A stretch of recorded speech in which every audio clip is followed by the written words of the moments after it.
The Tokyo Olympics will be remembered as the first one to happen without a live audience. That's, of course, because they took place amid a global pandemic.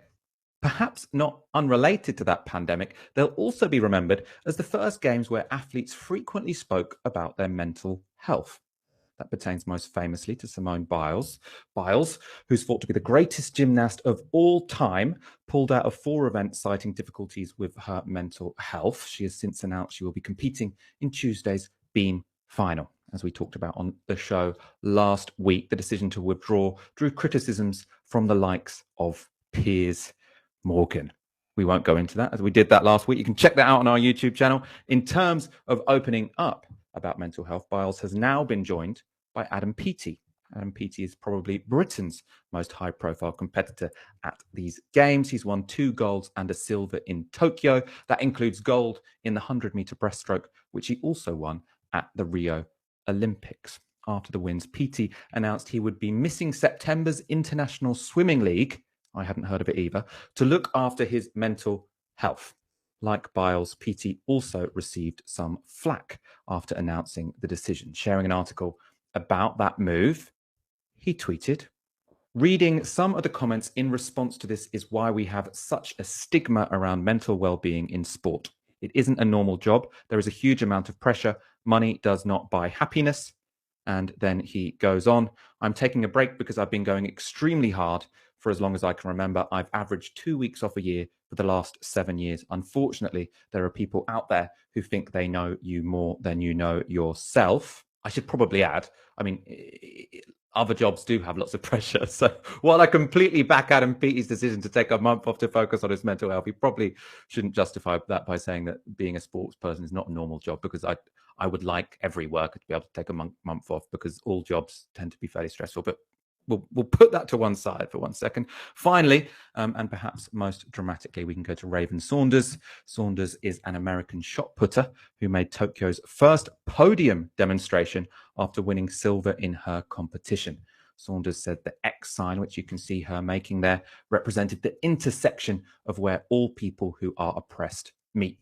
Saunders, who is 25 and gay, has frequently spoken about mental health struggles, including considering suicide in 2018. On doing the X gesture, which is expected to fall foul of the International Olympic Committee's ban on political demonstrations on the podium, Saunders said, "I really think that my generation really don't care. At the end of the day, we really don't care.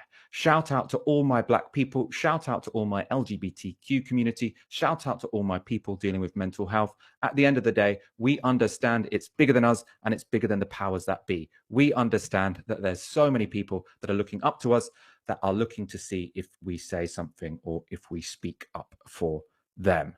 I should note, in case it wasn't clear, when she's saying we really don't care, she's saying we really don't care if the IOC tell us we can't protest on the podium. Not I really don't care about all of these social issues, because clearly she does. Ash, we often talk about how responses to mental health problems in society can't be purely symbolic. We need material solutions, good housing, good jobs, good pay, etc., etc. These kind of messages from elite athletes do also matter, don't they? It is quite refreshing to see these elite athletes who are heroes for so many people coming out and saying, "Look, I'm struggling too, and I'm going to be open about that." Well, I think what's really important is for us to be able to look at both of those things at once. That, of course, you need to address the material underlying causes, which either make people much more vulnerable in terms of experiencing mental health issues, factors which make the experience of mental health issues much more severe, and then also the availability and the accessibility of proper mental health care, right? I think we need to look at that, as well as the fact that there is, I think, this quite profound cultural shift when it comes to destigmatizing certain aspects of mental health issues and mental illnesses by young people in the public eye, either in the field of the arts, music, entertainment, or indeed sports. These two things happening at once. Because I do think that what we're seeing is that you've got a generation of young people who in Britain and in America are in quite a profound way disempowered in the electoral process.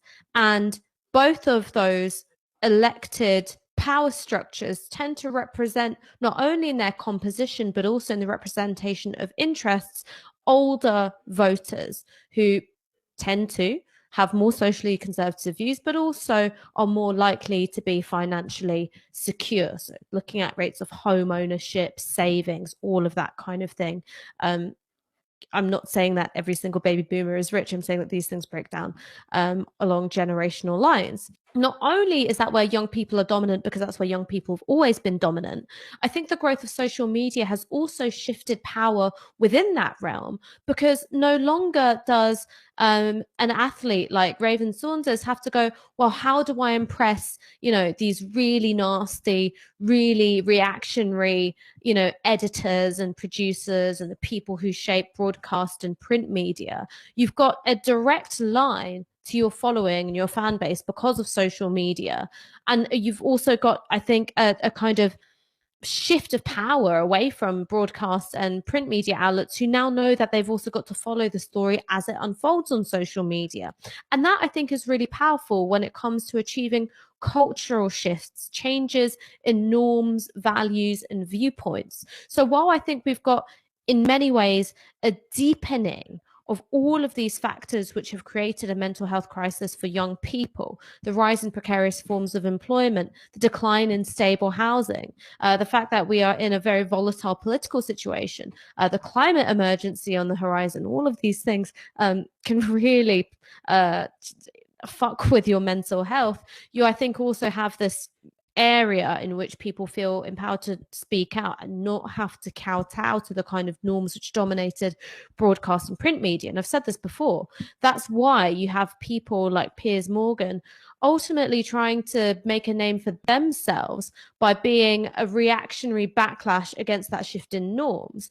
But it's the scream of the imminently defeated. Piers Morgan knows that this isn't going to be something that he can win. It's something he can, in the short term, capitalize on for notoriety, but he can't win it because you've got your Raven Saunderses, you've got your Adam Peatys, you've got your Simone Bileses, and you've got, you've also got, Tyrone Mings, who today was speaking out about his experiences with mental health issues, anxiety, and having, real trouble around the start of the Euros. This is, I think, a generational shift in norms. It might just take a while for it, if it ever does, to manifest in a change in politics proper. No, I think that's really important, especially that, generational divides. People sometimes find them controversial because they say, oh, well, look, I'm of an older generation. I'm open about mental health and I'm, actively anti-racist if what we're talking about is football players taking the knee. And obviously that's absolutely true in many of these cases. But I do think one thing that's interesting about sport and culture is, in a way, it does pick people out quite randomly. It is genuinely meritocratic. The Olympics is genuinely meritocratic, at least the popular sports, not those sports that actually probably only 10 people do in each country anyway. But the popular sports are, sorry to anyone who does the pole vault. Sorry for the dressage enthusiasts out there, what I mean? But it's not a meritocracy because only 5 how many people do it. It's quite, I assume it's quite easy to qualify for these things. So, I mean, maybe I'm wrong. In any case. But you get a horse, Michael. You get a horse and tell me how easy it is. Popular sports are genuinely meritocratic. So it is interesting that you've taken this sort of random cross-section of society when it comes to the Olympic team or when it comes to the English football team. And they are all people who are, quite in tune with communicating anti-racist values, quite in tune with sort of communicating their solidarity with people suffering from mental health struggles in a way that I'm not convinced would have been the case, 40 years ago or even 20 years ago. Potentially it would have been, and they just didn't have the social media to make that communication. But I do also think that probably perhaps social media has changed those norms within that generation. I suppose, I mean, in a way, I'm sort of rephrasing what you've already said, Ash, but just to emphasize why I think generational analysis is important when it comes to issues like this. Yeah, I mean, I think because one, it allows you to express yourself more authentically. All right. I also think that in terms of how celebrities now use social media, it had this big shift towards, being handled by management and publicity. And then the pendulum has swung back because actually what celebrities like is having a direct link to their audience and not having it being so managed and curated. And then on top of that, I think you've also got, a huge extent to which power is now just no longer dominated in a public relations sense by the old gatekeepers of respectable discourse. And I think that a generational analysis, it doesn't explain everything, but I think it explains an awful lot about why we are at this kind of tipping point when it comes to mental health advocacy. One thing that I would like to add, though, is that I think it's important to acknowledge that this project of destigmatization is very, very partial, because the kinds of discussions around mental health that it's seen as acceptable to have, it tends to be around depression and anxiety, rather than the kinds of very layered, very complex presentations of mental illness, which also involve things like substance abuse or schizophrenia, the way in which all of these things can then overlap when there isn't adequate care and support with homelessness and rough sleeping and all sorts of behaviors which can fall under the bracket of the deviant, the criminal, or the dangerous.